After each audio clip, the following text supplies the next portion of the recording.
இது பலாக்கொட்டை சாப்பிட்டு போட்டது வந்துட்டு இருக்குது. சும்மா குரோட்டன் சாட்டை வளர்க்கலாம் அழகாக. அதிலேருந்து காய்க்க போய் கிடைக்குதா? கிடையாது. இல்லை ஃபார்மில் கொண்டு போய் வைக்கலாம். இது செங்காம கருவேப்பிலை 2 நாற்று ஒன்றுக்குள்ளார ஒன்று இருக்குது. ஆனால் விலை வந்து 180 ரூபா, கொஞ்சம் காஸ்ட்லி. இருந்தாலும் பரவாயில்ல. நார்மல் கருவேப்பிலையை விட இது ஒரு இது உருவி போட்டாலே பயங்கர வாசமாக இருக்குது. சூப்பராக இருக்குது. இப்போதைக்கு இன்னும் பதியம் இதில் வைக்கலை. பாட்டு வாங்கிட்டு வைக்கணும், ரீப்ளேஸ் பண்ணணும்.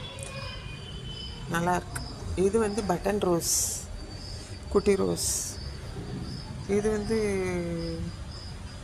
150 இங்கே, கொஞ்சம் காஸ்ட்லி. ஆனால் நிறைய கொத்து கொத்தாக பூ வரும். மாற்றி வச்சோம்னா நல்லா வரும். இப்போ கொஞ்சம் துளிர் விடுது.